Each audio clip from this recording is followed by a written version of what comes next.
దేవా సహాయపడి వారికి ఆర్థికంగా నడిపించమని ప్రార్థన చేస్తున్నాం. ఎవరు బలహీనులుగా అనారోగ్య పరిస్థితుల్లో రాలేని స్థితిలో ఉన్నారు, దేవా ఎవరు హాస్పిటల్లో ఉన్నారు, ఎవరు తండ్రి దుఃఖంలో బాధలో ఉన్నారు, వారందరినీ కూడా జ్ఞాపకం చేసుకున్నామని ప్రార్థన చేస్తున్నాం. పల్లె నుంచి రావాల్సిన ప్రజలందరినీ కూడా త్వరపెట్టి తీసుకురమ్మని ప్రార్థన చేస్తూ ఉంటున్నాం. శత్రు బంధకం నుండి తప్పించమని ప్రార్థిస్తున్నాం. దేవా నీకు విరోధంగా రూపించబడే ఆయుధము వర్ధిల్లదనని మాట నెరవేర్చమని ప్రార్థన చేస్తున్నాం. పాటలు వాక్యము పరిచయం అంతటిని కూడా ఆశీర్వాదకరంగా చేయండి. మీరే మాతో మాట్లాడుతురండి ప్రభువా. ఆత్మతో సత్యంతో నేను ఆరాధించటకు మా హృదయాలను సంపూర్ణంగా సిద్ధపరచమని ప్రార్థన చేస్తూ ఉన్నాం. యోగ్యమైన విధానంలో బలలో చేయవేయడానికి సహాయపడుతున్నామని ప్రార్థన చేస్తూ ఉంటున్నాం. సండే స్కూల్ పరిచర్యలో సిస్టర్స్ను మీరు బలపరిచి వాడుకొనమని ప్రభువా ప్రార్థన చేస్తూ ఉన్నాం. దేవా తండ్రి సండే స్కూల్ టీచర్స్ని మీరు జ్ఞాపకం చేసుకునండి, పిల్లలందరినీ కూడా నడిపించమని ప్రార్థన చేస్తున్నాం.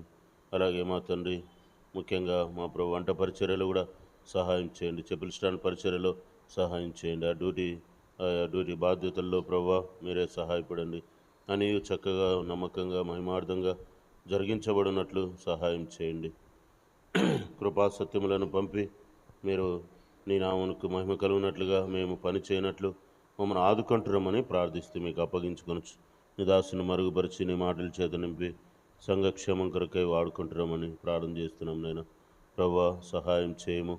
ఈ వారం అంతట్లో కూడా కృప చూపిస్తూ వచ్చారు. గత 3 దినాలుగా సువార్తలకు కూడా సహాయపడుతూ వచ్చినారు.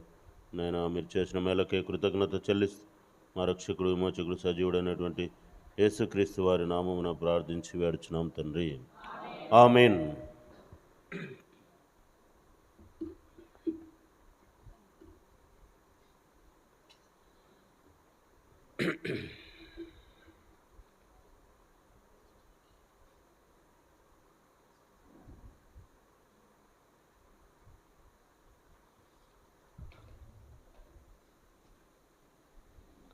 పాట సంఖ్య 72 పాడుకుంటాం.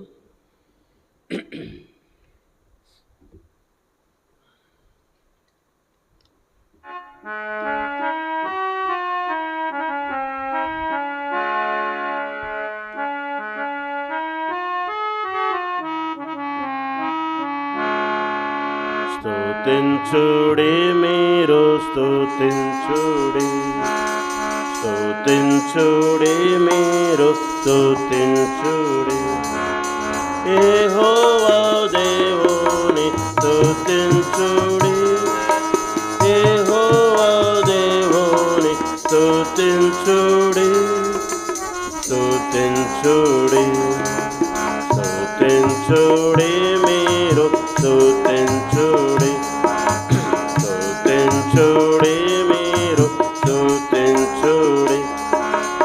ఓదుతలారా పరమ సైన్యమా, ఓదుతలారా పరమ సైన్యమా, ఆరాధనమా,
శిఖరం వృక్షమూలారం మృగ పక్షి ప్రాకు పురుగులారం మృగ పక్షి ప్రాకు పురుగులారం ప్రభుని స్తుతించుడి కాపరిని స్తుతించుడి స్తుతించుడి మీరు స్తుతించుడి స్తుతించుడి మీరు స్తుతించుడి రాజులారా సర్వ ప్రజలారా భూరాజులారా సర్వ ప్రజలారా అధిపతులు యౌవనులు కన్యాకరు అధిపతులు యౌవనులు కన్యాకరు నాదుని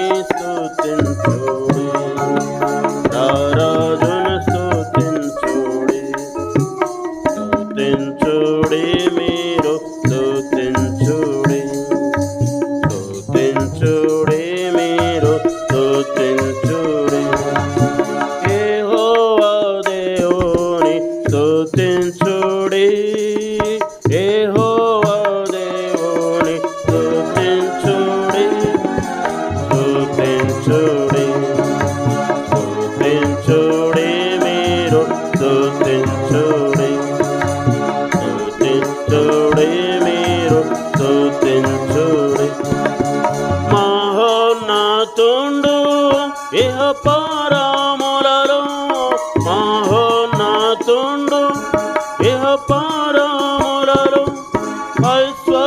ఐశ్వర్యవంతుని స్తుతించుడి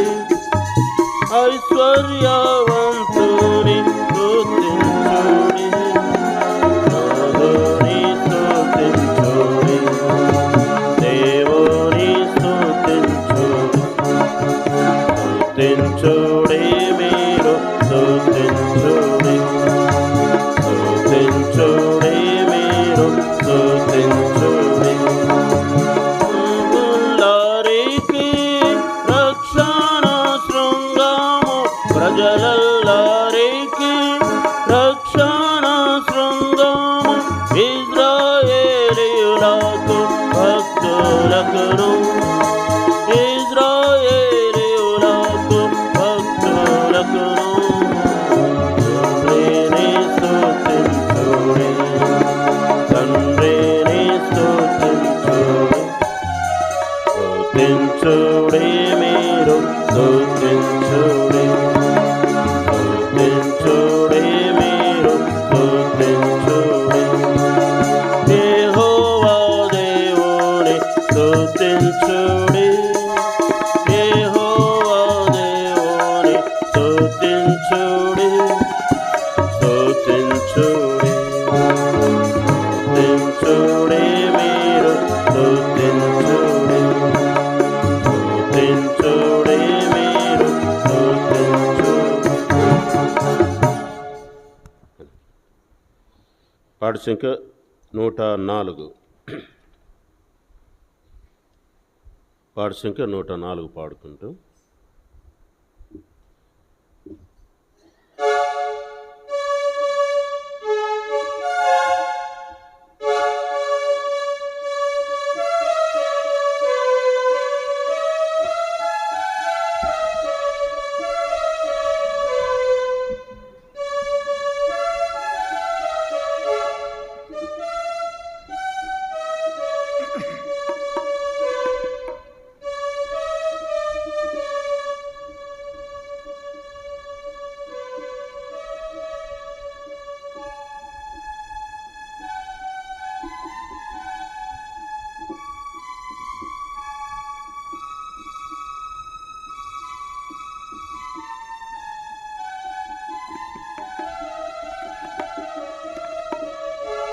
నా ప్రాణ ప్రియుడా యేసు రాజా అర్పింతును నా హృదయార్పణ విరిగి నలిగిన ఆత్మతోను హృదయపూర్వక ఆరాధన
199 పాడుకుంటాం. పాట సంఖ్య 199.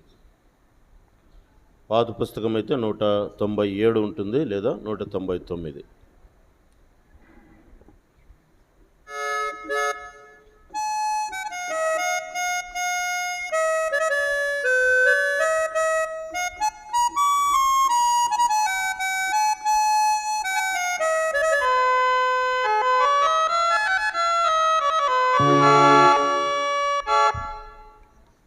महिमा घनता स्तुति प्रभावम नीके कलुगुनु दाता,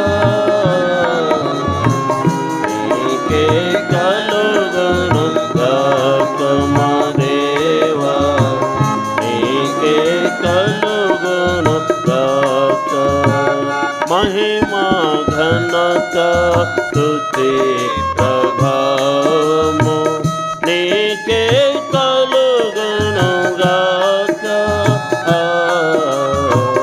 నీకే కలుగును గాక మా దేవా, నీకే కలుగును గాక. బుద్ధి జ్ఞాన సర్వ సంపదలు నీదానములే జ్ఞాన స్వరూపి. బుద్ధి జ్ఞాన సర్వ సంపదలు నీదానములే జ్ఞాన స్వరూపి. జగమును సృష్టించి నివహించువాడవు, జగమును సృష్టించి నివహించువాడవు. నీ జ్ఞానమును వివరింపతరమా, నీ జ్ఞానమును వివరింపతరమా. నీ జ్ఞానముతో నింపు మమ్ము,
ఘనత స్తుతి ప్రభావము నీకే కలుగును గాక.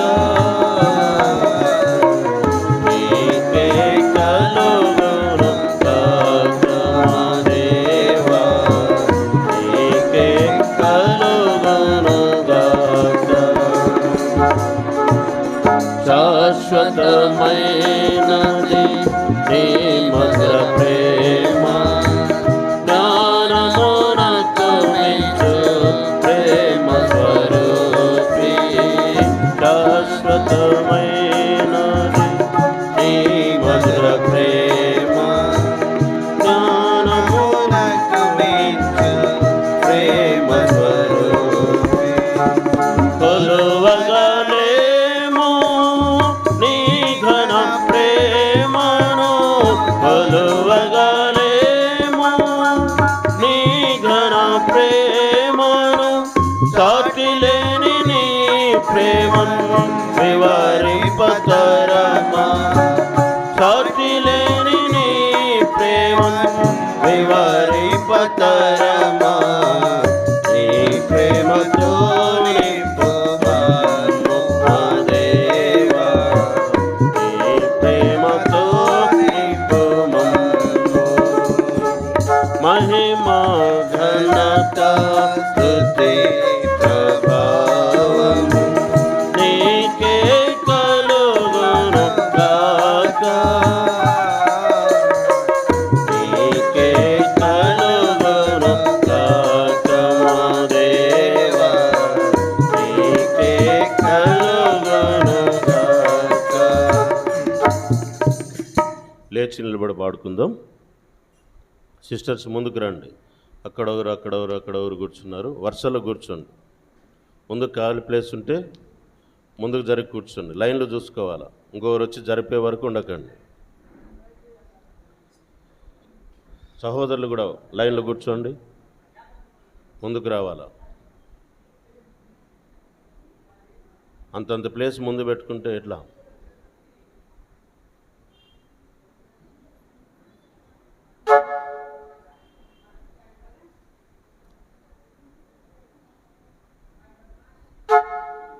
ఆర్పగలేము నీ ప్రేమ అగ్నిని, అగాధ సముద్రము కాలమయుడా. ఆర్పగలేము నీ ప్రేమ అగ్నిని, అగాధ సముద్రము కాలమయుడా. మరణమంత బలమైన నీ ప్రేమ ధాటిని, మరణమంత బలమైన నీ ప్రేమ ధాటిని. అగపే ప్రేమను వివరింపతరమా, అగపే ప్రేమను వివరింపతరమా. అగపే ప్రేమతో నింపు మా దేవా, అగపే ప్రేమతో నింపు. మహిమా ఘనత స్తుతి ప్రభావము నీకే కలుగును గాక. నీకే కలుగును గాక మా దేవా, నీకే కలుగును గాక.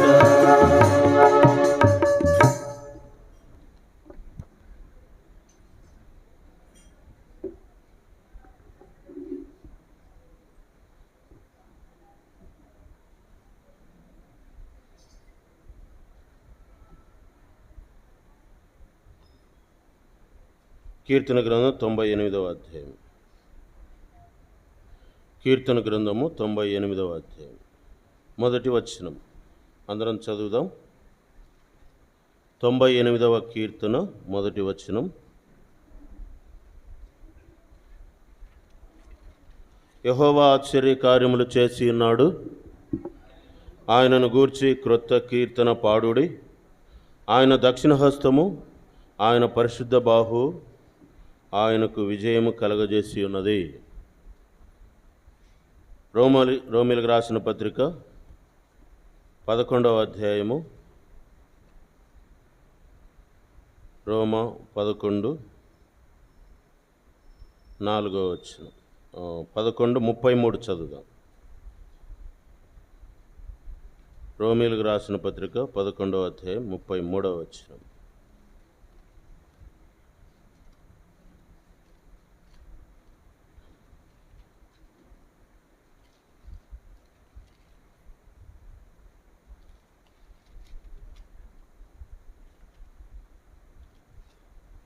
ఆహా, దేవుని బుద్ధి జ్ఞానముల బాహుల్యము, చదవండి, ఎంతో గంభీరము, ఆయన తీర్పులు శోధింపనెంతో అసఖ్యములు, ఆయన మార్గములెంతో అగమ్యములు.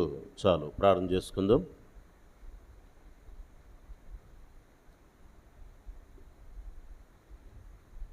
పరిశుద్ధుడైన మా తండ్రి, కృపగల దేవ, జీవాధిపతి, సింహాసనాసీనుడైన మా తండ్రి, కృతజ్ఞతాపూర్వకముగా గత దినములన్నిటిలో మీరు చేసిన మేళ్ళకై కృతజ్ఞత చెల్లిస్తూ మీ మందిరావరణములో చేరి సర్వోన్నతుడైన మిమ్మల్ని ఆరాధించడానికి మమ్మను అందరినీ కూడా ప్రేరేపించి బలపరిచి సిద్ధపరిచి నడిపించినందుకే నీకు స్తోత్రాలు. రావాల్సిన ప్రజలను కూడా త్వరపెట్టి తీసుకొని రండి. మేము మా ఆవరణములలో ఎలాగో ప్రవర్తించాలో, ఎలాగ నడుచుకోవాలో సహాయం చేయండి. అంతే మాత్రమే కాక ఎలాగో నీకు ఆరాధన చెల్లించాలో, వాక్యానుసారంగా ఆరాధన నీకు చెల్లించి మేము ఆశీర్వదించబడినట్లు సహాయం చేయండి. అలాగే ప్రభువా, మమ్మల్ని ఆటంకపరిచే, మమ్మల్ని కలవరిచే ప్రతి ఆలోచనలను, ప్రతి తలంపులను ప్రభువా వ్యర్థపరిచి దూరపరిచి మమ్మల్ని ఆత్మచేత బలపరుస్తురమని, మాట్లాడుతురమని, సరిచేస్తురమని వందనాలు చెల్లిస్తూ యేసుక్రీస్తు వారి శ్రేష్టమైన నామమున ప్రార్థించి వేడుచున్నాం తండ్రి, ఆమేన్.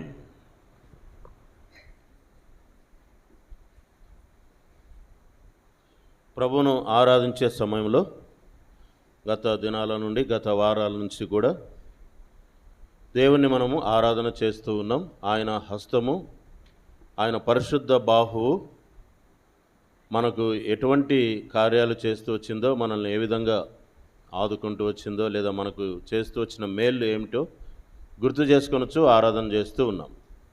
ఆయన హస్తము మనల్ని మొట్టమొదటిగా ఏం చేసింది? ఆయన హస్తం మొట్టమొదటిగా ఏం చేసింది చెప్పండి? మొదటిది నడిపించిందా?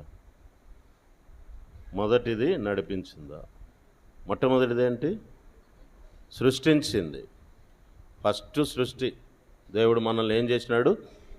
పుట్టించినాడు, సృష్టించినాడు, నూతన సృష్టి కూడా ఇచ్చినాడు. రెండవది, పడిపోయినప్పుడు లేవనెత్తుతూ ఆదుకుంటూ వచ్చినాడు. గుర్తుపెట్టుకోండి, ప్రతి ఆదివారం చెప్తానే ఉన్నాం, ఎప్పటికప్పుడు మర్చిపోతే ఎట్లా? రెండవది ఏంటి? ఇప్పటికి అన్నీ వచ్చేసి ఉండాల. మొట్టమొదటిది సృష్టించిన హస్తములు, రెండవది ఆదుకొనిన లేవనెత్తినటువంటి హస్తాలు, మూడవది ఇచ్చే హస్తాలు, ఇస్తూ వచ్చినాడు. మనం బతకాలంటే ఆయన ఇవ్వాల్సిందే కదా, ఆయన ఇస్తూ వచ్చినాడు కాబట్టి మనం బతుకుతూ వచ్చినాం. నాలుగవది చేయబట్టుకొని మనల్ని నడిపిస్తూ వచ్చినాడు. ఐదవది ఆ విధంగా నడిపిస్తూ వస్తూ తన చేతులతోనే మనల్ని ఏం చేసినాడు? ఆశీర్వదించినాడు. ఐదవది. ఆరవది, మనం రోగులంగా ఉన్నప్పుడు, పడకల మీద ఉన్నప్పుడు, జబ్బుతో ఉన్నప్పుడు మనల్ని ఏం చేసినాడు? తన హస్తాలతో మనల్ని స్వస్థపరిచినాడు. ఆరవది. ఏడవది, పోయిన వారం చెప్పినాము, మనము కన్నీళ్ళు విడుస్తూ వచ్చినప్పుడు, దుఃఖంలో ఉన్నప్పుడు, ఆదరణ లేకుండా ఉన్నప్పుడు, మనుషులందరూ మనల్ని విడిచినప్పుడు మనల్ని ఏం చేసినాడు? దేవుడు ఆదరించినాడు, మన కన్నీళ్ళు తుడిచినాడు అన్నమాట. ఇది ఎన్ని చూసాము ఇప్పుడు? 7 కార్యాలను, తన హస్తాలతో దేవుడు చేసిన 7 కార్యాలను ధ్యానం చేసుకుని ఆరాధన చేస్తూ వచ్చాం. తర్వాత 8వదిగా ఆయన తన హస్తాలతో ఏమి చేయగలడు? ఇది చాలా డిఫరెంట్, ఇది చాలా వైరుధ్యంగా కనబడుతుంది. ఇంతవరకు తన హస్తాలతో, తన ప్రేమా బాహువులతో, ప్రేమా హస్తాలతో ఆదుకున్నాడు, నడిపిస్తూ వచ్చినాడు, కన్నీళ్లు దురుస్తున్నాడు, లేవనెత్తుతూ వచ్చినాడు, ఇస్తూ వచ్చినాడు, ఇవన్నీ చేస్తూ వచ్చినాడు. కానీ ఇప్పుడు డిఫరెంట్ ఏంటంటే ఆయన మనకు తన హస్తాలతో తీర్పు తీర్చగలడు. ఏం చేయగలడు చెప్పండి? తీర్పు తీర్చగలడు లేదా శిక్షించగలడు. ఏం చేయగలడు? ఇది మాకు వద్దంటారా? అంటే ప్రేమించే హస్తాలకు శిక్షించే అధికారం కూడా ఉంది. ఉందా లేదా? ప్రేమించే హస్తాలకు శిక్షించే అధికారం కూడా ఉంది. అంటే 8వదిగా ఆయన హస్తములు ఏంటివంటే అధికారము కలిగిన హస్తములు లేదా తీర్పు తీర్చే హస్తములు అని మనం చెప్పుకోవచ్చు. చెప్పండి.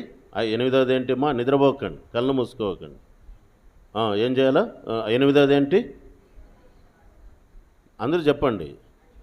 అధికారము పలకండి. అధికారము గల హస్తములు లేదా తీర్పు తీర్చే హస్తములు. చాలు, ఇది గుర్తుపెట్టుకోండి 8వదిగా. మరి దేవుడు మనల్ని ప్రేమిస్తూ వచ్చి ఈ 7 మనల్ని తన హస్తాలతో చేర్చి వచ్చిన మేళ్లను గుర్తు చేసుకుని ఆరాధన చేశాం. దేవుడు ఏ విధంగా తీర్పు తీర్చగలడు? వాస్తవంగా మొదట ఆయన ఏం చేశాడు, ఆ తర్వాత మనకి ఎలాగో తీర్పు తీరుస్తాడు అన్న దానిని కొద్దిసేపు గుర్తు చేసుకొని ధ్యానం చేసుకొని ప్రభువును మనం ఆరాధన చేద్దాం. ఏదైనా తోటలో దేవుడు ఆదాము అవ్వలను ఉంచిన తర్వాత, సృష్టించిన తర్వాత వాళ్ళకి తోట వేసి ఆ తోటలో దీని ఫలాలన్నీ తినండి, తోట మధ్యలో ఉన్నటువంటి చెట్టు ఫలాలు మాత్రం మీరు తినకండి అని చెప్పేసి ఏమీ తక్కువ లేకోకుండా ఆదాము అవ్వలను దేవుడు సృష్టించి అందులో ఉంచాడు. అన్ని ఫలాలు తిని బతికేవాళ్ళు. ఇప్పుడు మనం దానిమ్మలు కొనాలంటే 180, 200 రూపాయలు పెట్టి కొనాలి, లేదా 250. ఏ పండ్లు కొనాలన్నా 100 పెట్టి కొనాల్సి వస్తుంది. కానీ అప్పుడు ఏ ఫలమైనా తినచ్చు ఫ్రీగా. కాబట్టి ఆ ఫలాలు తినేవాడు కాబట్టి ఆదాముకి ఏ జబ్బులు ఉండేవి కావు.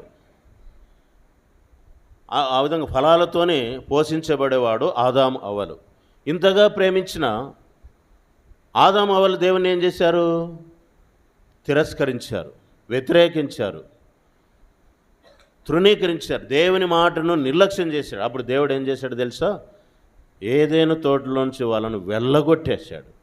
ఏ చేతులతో వాళ్ళని పోషిస్తూ వచ్చాడో, ఆదరిస్తూ వచ్చాడో, బలపరుస్తూ వచ్చాడో, ఏ చేతులతో సృష్టించాడో అదే చేతులతోనే దేవుడు ఏం చేశాడు? వాళ్ళని వెళ్ళగొట్టి అని రాయబడింది. దాన్ని ఏమంటారు? తీర్పు తీర్చే హస్తాలు లేక శిక్షించే హస్తాలు. చూడండి 3వ అధ్యాయం 23వ వచనం, ఆదికాండం 3వ అధ్యాయం 23వ వచనం చదవండి.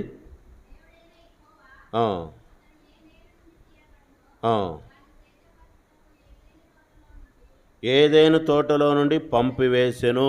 ఏం చేశాడు? పంపివేసెను. మళ్ళీ నెక్స్ట్ చదవండి. అప్పుడు ఆయన ఆదామును వెళ్ళగొట్టి ఏం చేసినాడు? వెళ్ళగొట్టి పంపివేశాడు అని రాయబడింది. అంటే ఆ విధంగా వెళ్ళగొట్టి పో, బయటకు వెళ్ళిపో, నీకు బయట పోయి కష్టపడి పని చేస్తే కానీ నీకు అర్థం కాదు, పో, ఇంత సుఖంగా సౌఖ్యంగా ఉంటే నీకు అర్థం కాదు, బయటకు పోతే పని చేస్తేనే నీకు అర్థమవుతుంది, చెమట గారిస్తేనే నీకు విలువ తెలుస్తుందని చెప్పేసి ఆదామును ఏం చేశాడు? తీర్పు తీర్చే హస్తాలు. ఆదామును ఒక్కడినైనా ఆ విధంగా చేశాడు? అనాది కాలం నుండి దేవదూతలను సైతం దేవుడు విడిచిపెట్టలేదంట. ఎవరిని విడిచిపెట్టలేదు? దేవదూతలు కూడా తప్పు చేసినప్పుడు వారిని దేవుడు ఏం చేశాడు? శిక్షించాడు. దీన్ని బట్టి మనకేమర్థమవుతుంది? దేవుడు మనల్ని ప్రేమించడం మాత్రమే కాదు, మనల్ని పోషించడం మాత్రమే కాదు, మనల్ని ఆదరించడం మాత్రమే కాదు, మనల్ని నడిపించడం మాత్రమే కాదు, ఆయన మనల్ని శిక్షించగలడు కూడా, తీర్పు తీర్చగలడు కూడా అని మనం అర్థం చేసుకోవాలి. దీనిని బట్టి మనము దేవుని భయం కలిగిన వారమై దేవునికి ఇష్టపూర్వకంగా బ్రతకడానికి మనం తీర్మానం చేసుకొని ఆయనను జీవితంతో ఆరాధన చేసేవారంగా ఉండాలి. ఇప్పుడు దేవుని వాక్యం మనం గుర్తు చేసుకుంటే 2 పేతురు రాసిన పత్రిక 2వ అధ్యాయం 4, 5, 6 వచనాలు చదువుదాం. రెండవ పేతురు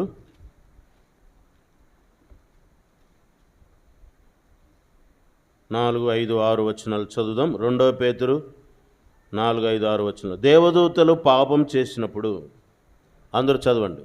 దేవదూతలు పాపం చేసినప్పుడు దేవుడు వారిని విడిచిపెట్టక పాతాళ లోకమందలి కటిక చీకటి గల బిలములలోనికి త్రోసివేసి తీర్పుకు కావలిలో ఉంచబడుటకు వారిని అప్పగించిన. తీర్పు కోసం, దేవదూతలను కూడా తీర్పు కోసం.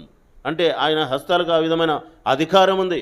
నువ్వు ఎందుకు ఇట్లా చేస్తావంటే, ప్రేమించినప్పుడు ఓకే, కానీ శిక్షించినప్పుడు మాత్రం ఓకే కాదా అని దేవుడు అంటాడు. కాబట్టి దేవదూతలను కూడా ఆయన విడిచిపెట్టాడు. అందరిపైన ఆయన అధికారము కలిగి ఉన్నాడు.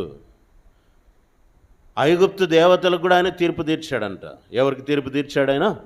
ఆయన ఎంత శక్తిమంతుడంటే దేవదూతలను కూడా విడిచిపెట్టాడు. ఆయన ఐగుప్తు దేవతలందరికీ కూడా ఏం చేశాడంట? తీర్పు తీర్చాడు. 12వ అధ్యాయం 12వ వచనం, నిర్గమాకాండం చదవండి. నిర్గమాకాండం 12:12. ఆ రాత్రి నేను ఐగుప్తు దేశమందు సంచరించి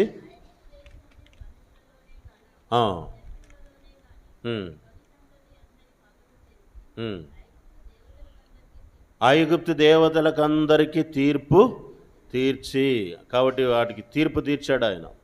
వాటి బలమెంతో తేల్చాడు. ఏమి బలం లేనివని దేవుడు నిరూపించాడు. అలాగే మనము సంఖ్యాకాండం 33వ అధ్యాయం 4వ వచనం. సంఖ్యాకాండం 33:4 చదవండి. సంఖ్యాకాండం 33:4 వచనం.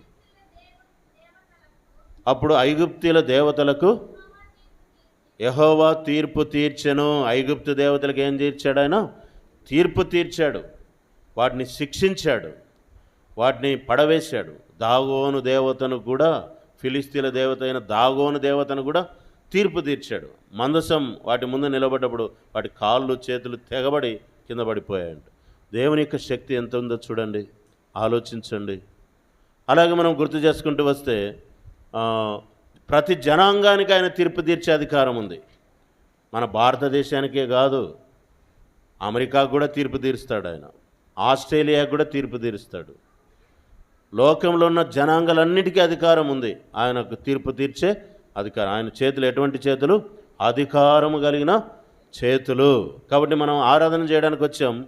అధికారం కలిగిన చేతులను ఆరాధన చేయడానికి ఈ దినం సమయం తీసుకుందాం. ప్రభువా, నువ్వు అధికారం కలిగినటువంటి వాడవు నాయన అని మనం ప్రభువును ఆరాధన చేయాలి. సరే, ఆమోస్ గ్రంథంలో ఆయన అన్ని జనాంగాలకు తీర్పు తీరుస్తున్నటువంటి విషయం రాయబడింది. ఆమోస్ గ్రంథం 2వ అధ్యాయం 3వ వచనం.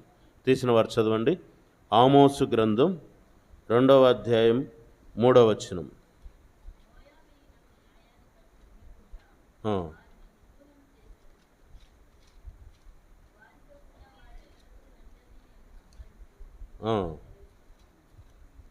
మూడు నాలుగు ఆమోసు గ్రంథం 1వ అధ్యాయం 3వ వచనం. ఆమోసు గ్రంథం 1వ అధ్యాయం 3వ వచనం. యెహోవా సెలవిచ్చినదేమనగా, దమస్కు 3 సార్లు 4 సార్లు చేసిన దోషములను బట్టి నేను తప్పకుండా దానిని శిక్షింతును. దేవుడు ఏమంటున్నాడు? దమస్కును నేను శిక్షిస్తానంటున్నాడు. 6వ వచనం చూడండి. గాజా 3 సార్లు 4 సార్లు చేసిన దోషములను బట్టి నేను తప్పకుండా దానిని శిక్షింతును. తర్వాత 9వ వచనం చూడండి. తూరు 3 సార్లు 4 సార్లు చేసిన దోషమును బట్టి నేను తప్పకుండా శిక్షింతును. అలాగే 11వ వచనం. ఎదోము 3 సార్లు 4 సార్లు చేసిన దోషములను బట్టి నేను తప్పకుండా దానిని శిక్షింతును. అలాగే 13వ వచనంలో అమ్మోనీయులు 3 సార్లు 4 సార్లు చేసిన దోషములను బట్టి నేను తప్పకుండా వారిని ఏం చేస్తాను? నేను వాళ్ళు చేసిన దోషాలను బట్టి నేను ఖచ్చితంగా వాళ్ళను, చెప్పండి ఏమంటున్నాడు? శిక్షింతును. పలకండి, శిక్షింతును. చాలు. కాబట్టి శిక్షించేటువంటి చేతులు అవి. ఇలాగ మనం గుర్తు చేసుకుంటూ వస్తే ఎందుకు ఆయన శిక్షిస్తాడు? ఆయనకు సార్వభౌమాధికారము గలదు. అంటే సర్వము పైన అధికారం కలిగినటువంటి దేవుడు. వాస్తవికంగా మనం గుర్తు చేసుకుంటూ వస్తే దానియేలు గ్రంథం 7వ అధ్యాయం 10వ వచనములు అంటున్నాడు భక్తుడు. చదవండి మాటలు. దానియేలు గ్రంథం 7వ అధ్యాయము 10వ వచనం.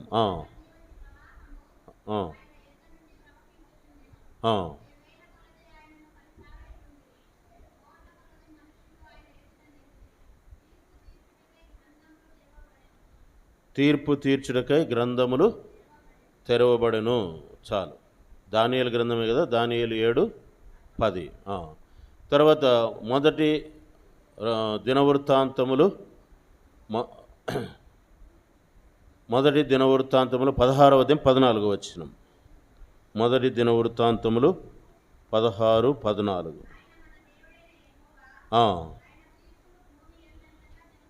ఆయన తీర్పులు భూమి అందంతటా జరుగుతున్నవి.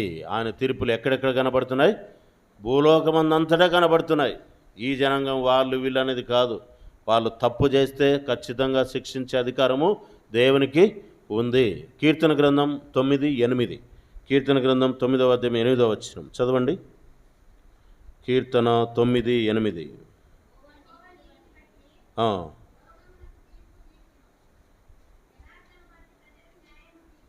లోకానికి దేవుడు తీర్పు తీరుస్తాడంటారు. కీర్తన 119వ అధ్యాయం 75వ వచనం. కీర్తన 119:75 చదవండి. కీర్తన, యెహోవా నీ తీర్పులు న్యాయమైనవి అనియు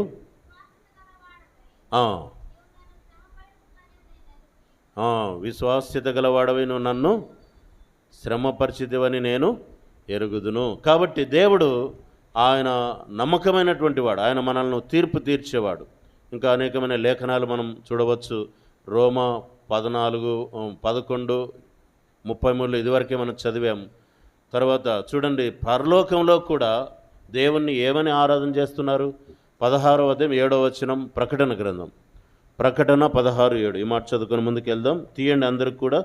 పరలోకములోని బలిపీఠం కింద ఉన్నటువంటి ఆత్మలు దేవుణ్ణి ఏమని పలుకుతూ ఉన్నాయి? 16వ అధ్యాయము 7వ వచనము అందరం చదువుదాం.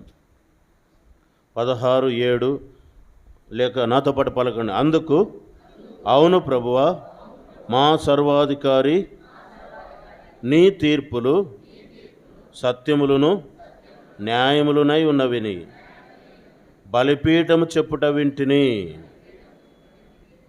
బలిపీఠం, పరలోకంలో బలిపీఠం ఉంటుందంట. నీ తీర్పులు న్యాయమైనయు సత్యమైనవిగా ఉన్నవి. అవును, సర్వాధికారి. కాబట్టి సర్వాధికారి అయిన దేవుణ్ణి ఆరాధన చేయడానికి వచ్చాం. బాగా గమనించండి, ఎంత భయపడాలి, ఎంత మన సార్వభౌమాధికారం కలిగినట్టు దేవునికి ఆరాధన చెల్లించడానికి మన ఒళ్ళు లేదా మన శరీరాన్ని ఎంత ఆధీనంలో ఉంచుకోవాలి, ఎంతగా ఆయన ఎదుట భయభక్తులు మనం ప్రదర్శించాలి. కాబట్టి సర్వోన్నతుడైన దేవుని మనం ఆరాధన చేయడానికి మునుపు మనం ఇంకోటి గుర్తు చేసుకోవాలి. ఏంటంటే, మనము మన పాపములను బట్టి మనకు కూడా అటువంటి తీర్పులే వచ్చేవి.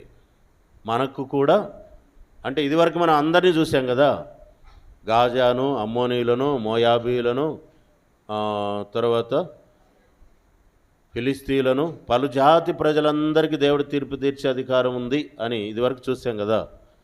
మనం కూడా వాళ్ళతో తక్కువేమి కాదు.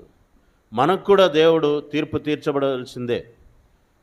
వాక్యంలో మనం గుర్తు చేసుకుంటూ వస్తే, మనం అందరం కూడా మనం చేసిన పాపాన్ని బట్టి, మనం చేసినటువంటి దుర్మార్గతను బట్టి, దుష్టత్వాన్ని బట్టి, విగ్రహారాధనను బట్టి, అవిధేయతను బట్టి మనకు కూడా ఏం రావాల్సిందే? మన మీదకి తీర్పు రావాల్సిందే. మనం కూడా అటువంటి భయంకరమైనటువంటి దేవుని యొక్క తీర్పుకు లోబర్చబడవలసి ఉండే. లేఖనాలు మనం చూడొచ్చు. లేఖనాల్లో యెహెజ్కేలు గ్రంథం 7వ అధ్యాయం 3వ వచనం. యెహెజ్కేలు గ్రంథం 7:3 చదవండి. యెహెజ్కేలు గ్రంథము 7వ అధ్యాయం 3వ వచనం. నా కోపము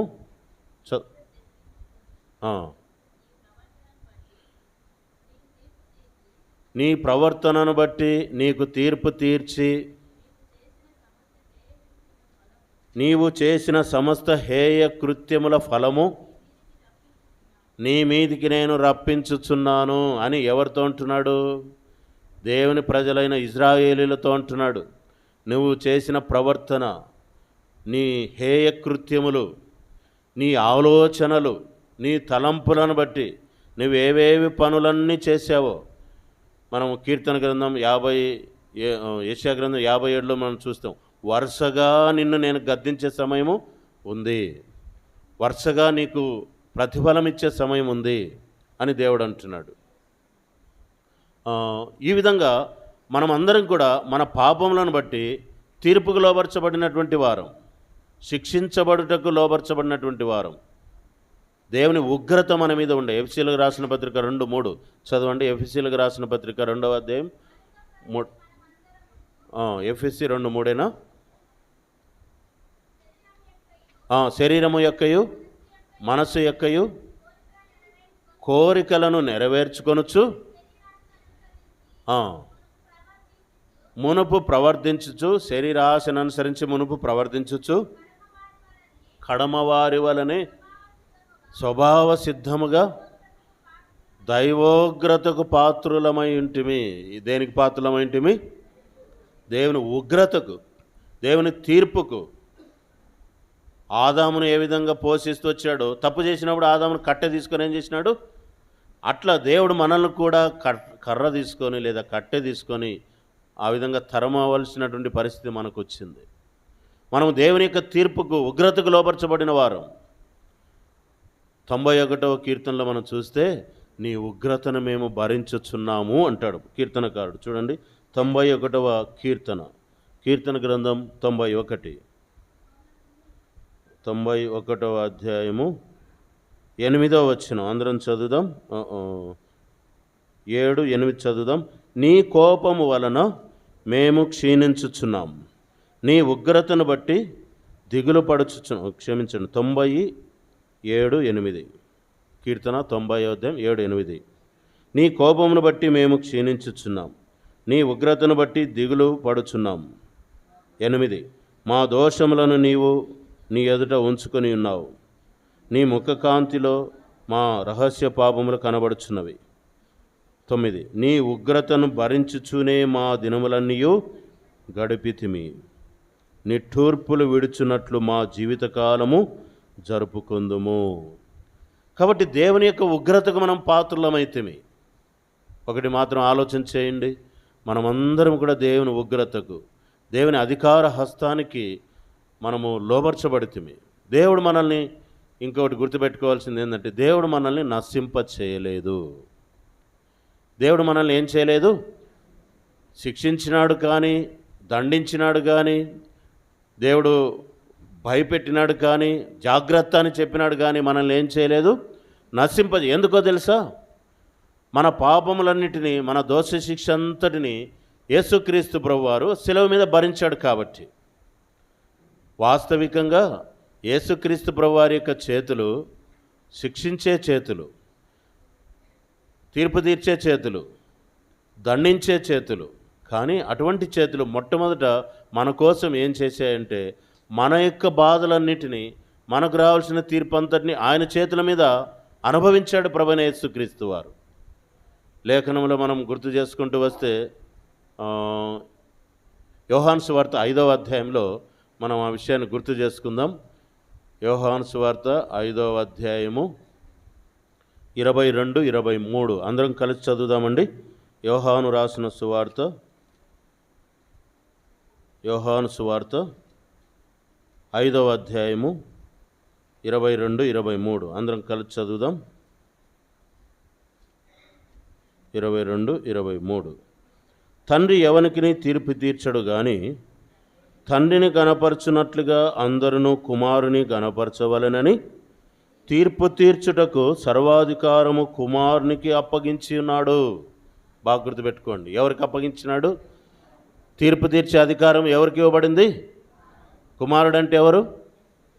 యేసుక్రీస్తు వారు. ఆయన చేతికి దేవుడు అప్పగించినాడు. నీ ఇష్టమనైనా నువ్వేమైనా చేయి. 23 అందరం చదువుదాం. తండ్రిని గణపరచున్నట్లుగా అందరూ కుమారుని గణపరచవలెనని తీర్పు తీర్చుటకు సర్వాధికారము కుమారునికి అప్పగించినాడు. కుమారుని కనపరచని వాడు అందరును ఆయనను పంపిన తండ్రిని కనపరచడు. 27 అందరం చదువుదాం. మరియు ఆయన మనిషి కుమారుడు గనుక తీర్పు తీర్చుటకు తండ్రి అధికారమును అనుగ్రహించెను. ఎవరికి ఇవ్వబడింది అధికారం? మనసులో ఈ మాటలు అనుకుంటా ఉండండి. తీర్పు తీర్చుటకు తన కుమారునికి అధికారం అనుగ్రహించి. మనసులో అనుకుంటా ఉంటే నిద్ర రాదు. మనసులో అనుకుంటా ఉంటే, మాటలు అనుకుంటా ఉంటే వాక్యాలు నోటికి వస్తాయి. మనసులో అనుకుంటా ఉంటే ఆరాధన చేసేటప్పుడు వాక్యాలు బయటకు వస్తాయి. ఓరికి నోరు మూసుకొని ఏదో కళ్ళు మూసుకొని నిద్రపోతుంటే ఏ వాక్యాలు నోటికి రావు. అర్థమవుతుందమ్మా? నా వైపు చూస్తూ ఉండాలా, చెప్పిన వాక్యాలు నోటితో అనుకుంటా ఉండాలి లోపట మనసులో. ఇక్కడ చెప్పినప్పుడు 1-2 వాక్యాలు అట్లా వాక్యాలు నేర్చుకుంటూ ఉండాలా. ఇక్కడ నుంచే దేవుని వాక్యాలు నేర్చుకుని వెళ్ళిపోవాలా.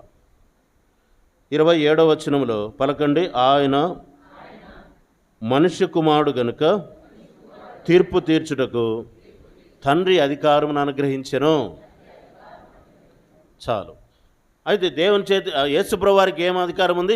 ఆయన చేతులకు ఏముంది? తీర్పు తీర్చే అధికారం ఉంది. కానీ ఏం చేశాడు తెలుసా? మొట్టమొదట ఆయన చేసింది ఏంటంటే 3వ అధ్యాయం 17వ వచనం. అందరూ పలకండి. యోహాను సువార్త 3వ అధ్యాయం 17వ వచనం. అందరూ పలకండి.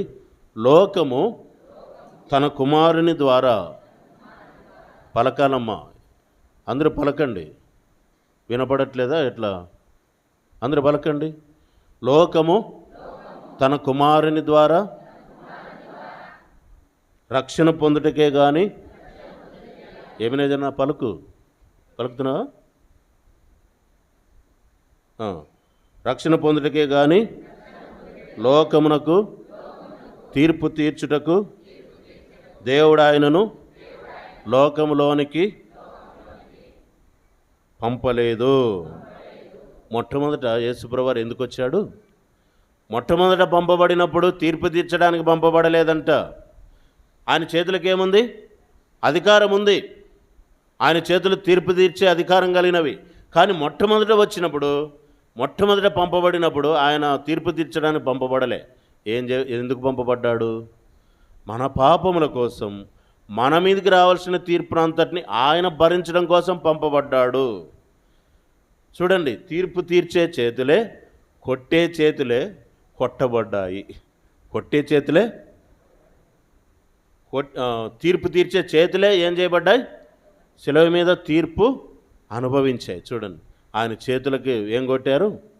మేకులు కొడతా ఉంటే గడగడ వణుకుతూ ఉంది. మేకులకు నొప్పి అంత భరించాడు. తల మీద ముళ్ళ కిరీటం కొడతా ఉంటే ఊహించడమే చాలా కష్టం. ఆ బాధంతా భరించాడు. ఆయనకు ఆ విధంగా శక్తి ఉంది, అధికారం ఉంది. అయినా కూడా నీ మీద ప్రేమను బట్టి, నా మీద ప్రేమను బట్టి, తన ప్రేమ మన మీద అపారంగా ఉంది కాబట్టి, దేవుడి లోకం ఎంతో ప్రేమించాడు కాబట్టి మనకు రావాల్సినటువంటి శిక్ష, తీర్పు అంతా మొట్టమొదట ఆయన మన కోసం శిలువలో భరించాడు. కాళ్ళకు మేకులు కొడతా ఉంటే, శరీరం అంతా కొడాలతో కొడతా ఉంటే, చర్మమంతా లేచిపోయి అంతా ఎర్రగా రక్తం కారి, ఇంకా ఆఖరి రక్తపు బొట్టు వరకు కూడా ఆయన శరీరంలో ఉన్న రక్తమంతా కారుతూ ఉంటే ఒకసారి ఊహించుకుంటే, ఆయన శరీరమే తీర్పుకు లోబర్చబడింది. ఆయన అంత ప్రేమ మన ఎడల కనపరుస్తూ వచ్చాడు. మొట్టమొదటి ఆయన వచ్చినప్పుడు తీర్పు తీర్చడానికి పంపబడలేదు, కానీ ఆ తీర్పును అనుభవించడానికి వచ్చాడు. ఇప్పుడు ఎవరైతే యేసుక్రీస్తు రక్తంలో కడగబడతారో, ఎవరైతే యేసు ప్రభునందు విశ్వాసం ఉంచి పాపక్షమాపణ పొంది యథార్థంగా తమ పాపములను ప్రభు దగ్గర ఒప్పుకొని విడిచిపెట్టి ఒప్పుకుంటారు, కానీ ఏం చేయరు? చెప్పండి. ఒప్పుకుంటారు. ఏం ఒప్పుకుంటారు? చెప్పండి, గట్టి చెప్పండి. ఏం ఒప్పుకుంటారు? విడిచిపెట్టడం మాత్రం విడిచిపెట్టరు, మళ్ళీ ఎగైన్ చేస్తారు. ఏం చేస్తారు? మళ్ళా ఇదే వచ్చింది. ఇటువంటి వాళ్ళకి ఖచ్చితంగా ఏముంటుంది? ఒప్పుకొని విడిచిపెట్టిన వాళ్ళు తీర్పు పొందరంట. చూడండి, రోమీయులకు రాసిన పత్రిక 8వ అధ్యాయం 1వ వచనం. ఇప్పుడు క్రీస్తు యేసునందున్న వారికి ఏ శిక్షా విధి లేదు. ఆయన అధికారం కలిగిన వాడే, కానీ ఆ అధికారం కలిగినటువంటి హస్తాలను, కాళ్ళను, తలను, చేతులను, శరీరం అంతటిని ఆయన తీర్పుకు అప్పగించుకున్నాడు. చనిపోయాడు, సమాధిలో పెట్టబడ్డాడు, తిరిగి లేచాడు. ఆయన ఆరోహణమై శిష్యులు చూస్తుండగా పరలోకానికి వెళ్ళిపోయాడు. ఆయన రెండవసారి వస్తాడు. మొదటిసారి తీర్పు మన కోసం అనుభవించడానికి వచ్చాడు, రెండవసారి వస్తాడు. ఆయన వచ్చే సమయం కూడా చాలా సమీపంగా ఉంది. క్రీస్తు రెండవ రాకడా అంటారు. ఏం రాకడా అంటారు దీన్ని? ఏమ్మా వింటున్నారా? రెండవ రాకడా. యేసుప్రభువు రెండవసారి వస్తాడు. ఎట్లా వస్తాడు? ఉగ్రుడై వస్తాడంట. ఎట్లా వస్తాడు? ఎవరి మీద ఉగ్రత? తప్పులు ఒప్పుకొని మళ్ళీ చేసే వాళ్ళ విషయమై, పాపుల విషయమై, యేసుక్రీస్తునందు విశ్వాసం ఉంచుకోకుండా ఆయనకు విరోధంగా జీవిస్తున్న వారి విషయమై రెండవసారి వస్తాడు. ఆ దినాన నీ పరిస్థితి ఏమిటో ఒకసారి ఆలోచన చేసుకో. బైబిల్లో రాయబడింది, యూదా గోత్రపు సింహముగా వస్తాడు. ఎట్లా వస్తాడు చెప్పండి? ఏ సింహం? యూదా గోత్రపు సింహముగా వస్తాడు. సింహం వస్తే ఏం చేస్తుంది? ఏకదం మూతి చూస్తుందా? ఎలుగొడ్డ వస్తే ఏం చేస్తుంది అంటే అది మూతి చూస్తుంది. ఫస్ట్ మూతి చూసి ఇందులో జీవం ఉందా లేదా, చచ్చిందా బతికిందా. చాలామంది మీకు అనుభవం ఉంటుంది. ఎలుగుడ్డ వచ్చి మూతి చూస్తుంది. జీవం ఉన్నదైతే పట్టి పీకేస్తుంది. చచ్చిన మాదిరిగా ఒక కథ కూడా ఉందన్నమాట. ఇద్దరు స్నేహితుల్లో ఒకడు ఎలుగుడ్డ వచ్చేసేసి పైకి ఎక్కిపోయాడు. వీనికి చెట్టు ఎక్కేది, వీడు పడుకున్నాడు అనమాట. కళ్ళు మూసుకుని అది వచ్చి చూస్తూ ఉంది. ఊపిరి బిగరబట్టి పడుకున్నాడు. అది వాసన చూసి వెళ్ళిపోయింది.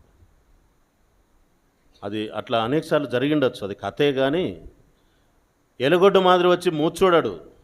ఏం చేసి ఏకదం వచ్చి మీద పట్టి పీకేస్తుంది. యేసుక్రీస్తు వారు రెండవసారి వచ్చినప్పుడు ఉగ్రుడుగా వస్తాడు. ఆయన చేతిలో మొదట అధికారం ఉంది, కానీ ఆ అధికారంని మన మీద మొట్టమొదటి ఉపయోగించలేదు. అందుకే యెషయా గ్రంథం 53వ అధ్యాయంలో రాయబడుతూ వచ్చింది, ఆయన ఎంత దీనుడిగా చేయబడ్డాడో. 5వ వచనం చూడండి. యెషయా గ్రంథం 53:5. మొట్టమొదటి వచ్చినప్పుడు 53వ అధ్యాయం, రెండవసారి వచ్చినప్పుడు 19వ అధ్యాయం ప్రకటన గ్రంథం. అది నెరవేర్చబడుతుంది. చదవండి. మన అతిక్రమ క్రియలను బట్టి అతడు గాయపరచబడెను, మన దోషములను బట్టి నలగగొట్టబడెను, మన సమాధానార్థమైన శిక్ష ఆయన మీద పడెను, అతడు పొందిన దెబ్బల చేత మనకు స్వస్థత. మనకు రావాల్సిన శిక్ష అంతా కూడా ఆయన అనుభవించాడు, భరించాడు, సహించాడు. ఆయన మనల్ని ఒక అవకాశం ఇచ్చాడు, క్షమించడానికి ఒక అవకాశం ఇచ్చాడు. లోబడి విధేయత చూపించి ఆయన మార్గంలో నడవడానికి తీర్మానం చేసుకున్న వారిని రక్షణ ఇచ్చి దేవుని యొద్దకు చేర్చడానికి శక్తి కలిగిన వాడుగా ఉన్నాడు. ఇది బాగా గుర్తుపెట్టుకుని మనమందరం కూడా ఆ కోవలోకి వచ్చామని నమ్ముతున్నాం. నువ్వు ఆ కోవలోకి వచ్చావా? అంటే ఆ వర్గంలోనికి వచ్చావా? నీ పాపములను ఒప్పుకొని విడిచిపెట్టావా? అలాగైతే నువ్వేమైనా ఆరాధన చేయాలి? ప్రభువా, నువ్వు నా పైన ఉన్నటువంటి శిక్ష అంతా తొలగించావు. ఇప్పుడు క్రీస్తు యేసునందున్న వారికి ఏ శిక్షావిధి లేకుండా చేశావు. రోమీయులకు రాసిన పత్రిక యోహాను సువార్త 3వ అధ్యాయం 17వ వచనం చదవండి. యోహాను సువార్త 3వ అధ్యాయం 17వ వచనం. మనమందరము తన కుమారుని ద్వారా రక్షణ పొందుటకే కానీ తీర్పు తీర్చుటకు దేవుడు ఆయన్ను లోకంలోనికి పంపలేదు. మొట్టమొదట మనము ప్రభువును ఆరాధన చేయాలి. ప్రభువా, నాకు రక్షణ ఇవ్వడానికే నువ్వు వచ్చావు, కానీ తీర్పు తీర్చడానికి నా కోసము రాలేదయ్యా. నాకు రక్షణ ఇచ్చావయ్యా. రెండవదిగా అదే 18వ వచనం చదవండి. ఆయన యందు విశ్వాసం ఉంచి వారికి తీర్పు తీర్చబడదు. విశ్వసింపని వాడు దేవుని అద్వితీయ కుమారుని నామమందు విశ్వాసముంచలేదు కాబట్టి వానికి ఇంతకు మునిపే ఏం తీర్చబడింది? తీర్పు తీర్చబడింది. కాబట్టి దేవుని మందిరానికి వచ్చేవాళ్ళు లేదా క్రైస్తవులు 2 వర్గాలుగా ఉండవచ్చు. రక్షించబడిన వాళ్ళుగా ఉండవచ్చు, రక్షణ లేని వాళ్ళుగా ఉండవచ్చు.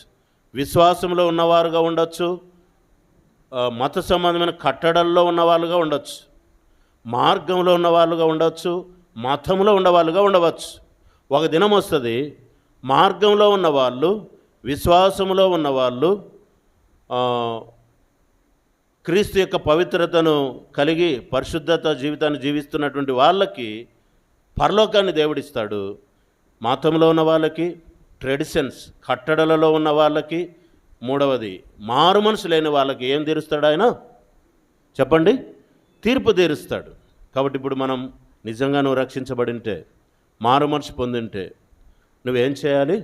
ప్రభువా, ఈ మాటలే చెప్పండి. ప్రభువా, నా పాపాలను బట్టి నేను నీ తీర్పుకు, నీ ఉగ్రతకు కారణమై ఉంటే, నీ తీర్పు నా మీదకు వచ్చి ఉండెను, నీ ఉగ్రత నా మీద పడి ఉండెను. కానీ ప్రభువా, నన్ను రక్షించడానికే నీవు శిలువలో నా కోసం మరణించావు. నన్ను తీర్పు నుండి తప్పించడానికే నా కోసం శిలువలో మరణించావు. నరకం నుండి తప్పించడం కోసమే నా కోసం శిలువలో తప్పించావు. నన్ను రక్షించావు, పరలోకానికి వారసునిగా చేశావు. నీ అధికారం గల హస్తాలను బట్టి నీకు వందనాలు అని చెప్పాలి. ఏం చెప్పాలి? అధికారం గల నీ హస్తాలను బట్టి నీకు వందనములు. ఇదే భయంతో దేవుని కొరకు జీవించాలి. ఏ భయంతో జీవించాలి? దేవుడు ఇప్పుడు కనికరిస్తున్నాడు, ఇప్పుడు క్షమిస్తున్నాడు, ఇప్పుడు చేర్చుకుంటున్నాడు. ఒక దినం వస్తుంది, ఆ దినమున ఆయన యూదాగోత్రపు సింహముగా వస్తూ ఉన్నాడు. ఆ దినమున ఏమవుతుందంటే, మన ప్రకటన గ్రంథం చదివితే చాలా భయం ఏర్పడుతుంది, వణుకు పుడుతుంది.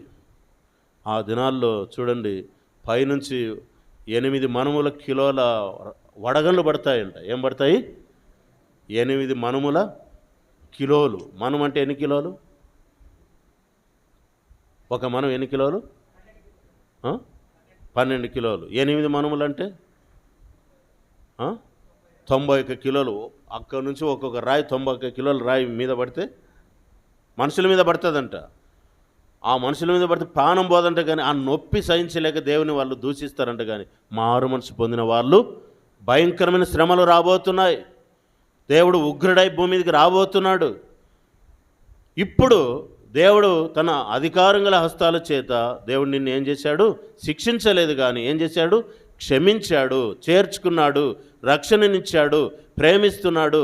అందుకై దేవునికి మనం ఏం చెల్లించాలి? గట్టి చెప్పండి, ఏం చెల్లించాలమ్మా? గట్టి చెప్పలేరా? వందనాలు చెప్పాలన్నా? ఆరాధన చేయాలి. ఏం చేయాలి? ఆరాధించాలి. మనం వందనాలు చెప్పుకుంటాంలే, దేవునికి వందనాలు కాదు. దేవునికి ఏం చెల్లించాలి? ఆరాధన చెల్లించాలి, కృతజ్ఞతలు చెల్లించాలి. లేచి నిలబడి ఒక పాట పాడుకుంటాం. ఈ అధికారం కలిగినటువంటి దేవుని యొక్క హస్తములను ఆరాధన చేద్దాం.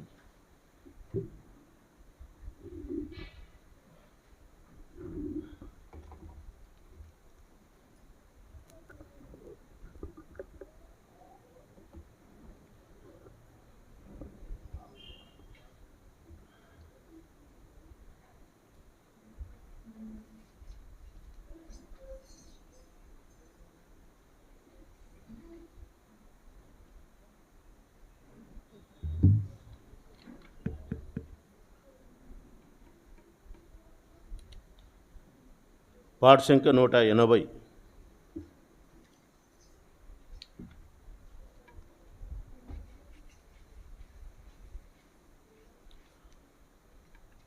మొదటి 3 చరణాలు పాడుదాం.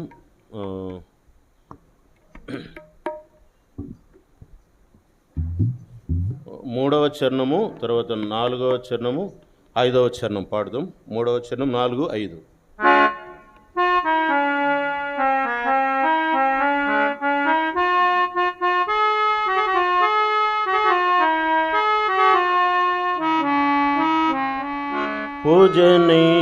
పూజనీయుడేసు ప్రభు పలు నిందలనొందితి వానాకై. పూజనీయుడేసు ప్రభు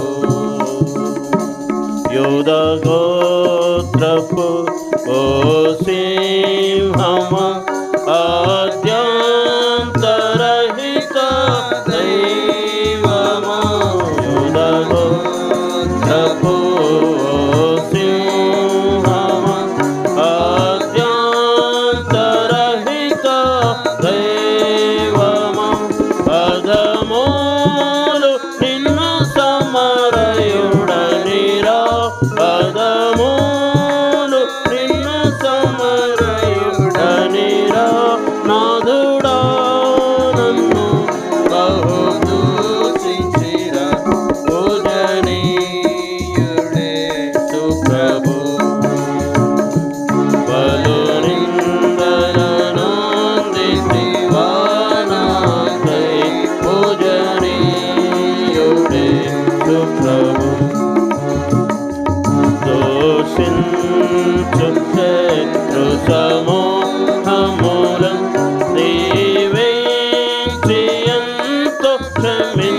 దూషించిరా దోషరహితుడా నా యేసు ప్రభు పూజనీయుడే ప్రభు పలు నిందలను నిత్యవానకై పూజనీయుడే ప్రభు మధురం నీ నామం అతి మధురం మధురా గీతముతో నిన్నారాధింతును మధురం నీ నామం అతి మధురం మధురా గీతముతో నిన్నారాధింతును వధింపబడితివా ఈ పాపికై వధింపబడితివా ఈ పాపికై వన్నిత ప్రభు నిన్ను పూజింతును పూజనీయుడే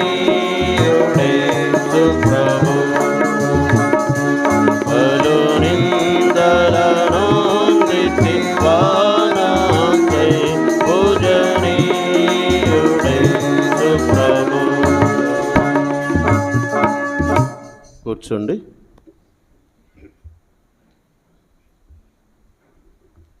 మొట్టమొదట సండే స్కూల్ టీచర్స్ ఆరాధిస్తారు. ఆ తర్వాత వంట చేసేవారు చూడు విశ్వనాథ్ అన్న బెంజమిన్ అన్న ఆరాధించి వెళ్తారు. ఆ తర్వాత వంటకు సహాయం చేసే సహోదరులు ముదిగుబ్బ, కొత్తకోట, చిత్రవారిపల్లి వాళ్ళు ముదిగుబ్బ, కొత్తకోట, చిత్రవారిపల్లి వాళ్ళు కొద్దిమంది వంటకు సహాయం చేయడానికి ఆరాధించి వెళ్తారు. గత 2-3 ఆదివారాల నుంచి ఎవరు ఆరాధన చేయలేదో వారు ఆరాధన చేయండి.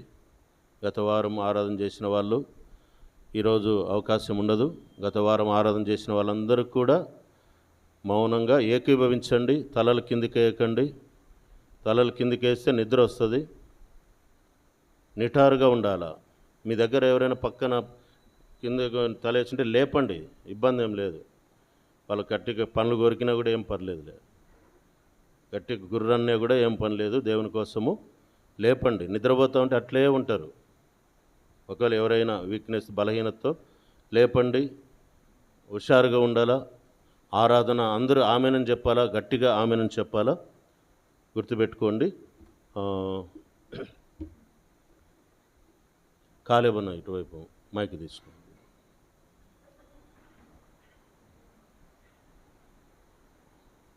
బ్రదర్స్ సైడు, సిస్టర్స్ సైడు సత్యవేదం అక్క ఉందా? ఓకే,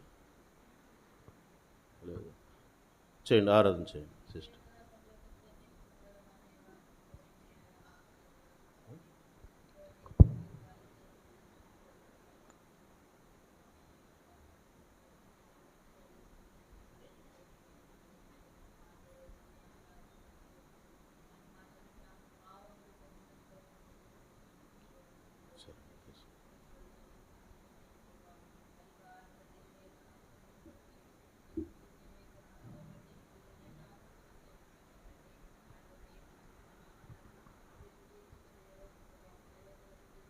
దేవుడు ప్రవ్వా తండ్రి నాయన దేవా, అన్య దేవతలకు తీర్పు తీర్చిన దేవుడు తండ్రి ప్రవ్వా తండ్రి, నా విషయంలో తండ్రి నేను నా తీర్పునకు లోనైన నన్ను మీరు జ్ఞాపకం చేసుకున్నారు తండ్రి. ఉగ్రతకు నా పాపములను బట్టి దైవోగ్రతకు పాత్రురాలైన నన్ను మీరు జ్ఞాపకం చేసుకొని ప్రవ్వా నన్ను శిక్షించక తీర్పు తీర్చక నీ ప్రేమను నాయడలా కుమ్మరించిన విధానం బట్టి నేను స్తుతిస్తూ ఆరాధిస్తున్నాను తండ్రి. నా పాప శిక్ష ఎంతయు దేవా కలువరి సిలువలో మీరు భరించినారు ప్రభా. నీ పైన వేసుకొని నా సమాధానార్థమైన శిక్ష మీరు భరించినారు. నా అతిక్రమ క్రియలను బట్టి మీరు గాయపరచబడ్డారు తండ్రి. నా దోషములను బట్టి నలుగగొట్టబడ్డారు ప్రభా తండ్రి. నేను పొందవలసిన గాయములు మీరు పొంది మీరు నాకు ఇచ్చిన స్వస్థతను బట్టి నీకెంతో వందనములు, స్తోత్రములు, కృతజ్ఞతాస్తుతులు చెల్లించుచున్నాను తండ్రి. తీర్పు నుండి, ఉగ్రత నుండి, శిక్ష నుండి నన్ను విమోచించి గొప్ప రక్షణ మీరు నాకు ఇచ్చిన విధానం అంతని బట్టి నిన్ను స్తుతిస్తూ ఆరాధిస్తూ పూజిస్తున్నాం తండ్రి. నీవెంత గొప్ప దేవుడు, ప్రేమామయుడు ప్రభా. ప్రతిదినము ప్రభా నీ వాక్యం ద్వారా నన్ను బలపరుస్తూ, ధైర్యపరుస్తూ, పోషిస్తూ నడిపిస్తున్న నీ ప్రేమ అంతటిని బట్టి నీకు స్తోత్రములు చెల్లిస్తున్నాను తండ్రి. నా నిమిత్తమై ఆ కలువరి సిలువలో తండ్రి రక్తం కార్చి ప్రాణం పెట్టి మూడవ దినాన తిరిగి లేచిన విధానం బట్టి స్తోత్రములు. మీరు కార్చిన అమూల్యమైన నిర్దోషమైన నిష్కలంకమైన గొర్రెపిల్ల వంటి క్రీస్తు రక్తము చేత మీరు నన్ను విమోచించినారు ప్రభా. నీ రక్తం బట్టి నీకు స్తోత్రములు నాయన. నా పైన ప్రోక్షించి నా ప్రతి పాపమును కూడా మీరు క్షమించి ప్రభా శుద్ధి చేసి తండ్రి నీ స్వాస్థ్యంగా చేసుకున్నందులకై నేను స్తుతిస్తూ ఆరాధిస్తున్నాను తండ్రి. ప్రభా నా జీవితంలో నాయన మీరు చేసిన ఎన్నో మేలులు ఉపకారములను బట్టి నీ కృతజ్ఞతాస్తుతులు స్తోత్రములు చెల్లించుచు ఏమి చెల్లించినా నేను ఈ రుణం తీర్చుకొని ఒప్పుకుంటే నా కొద్ది స్తుతి ఆరాధన ప్రభువైన యేసుక్రీస్తు వారి మహోన్నతమైన నామంలో సమర్పిస్తున్నాను తండ్రి. ఆమేన్.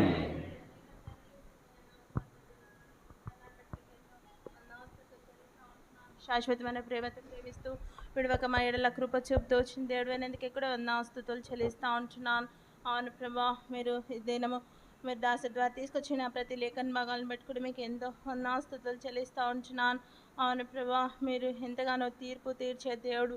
అవును ప్రభా, మీరు నేను కూడా ఒకప్పుడు నా పాప దోషములను బట్టి మీరు ఎంతగానో అవును ప్రభా నేను అవును ప్రభా లోకంలో పాపంలో అంధకారంలో ఉన్నప్పుడు మీరు ఎంతగానో నా కొరకు అవును ప్రభా బలి అవుతూ అవును ప్రభా వచ్చిన విధానాన్ని బట్టి కూడా మీకు ఎంతో స్తుతులు చెల్లిస్తూ ఉంటున్నాను.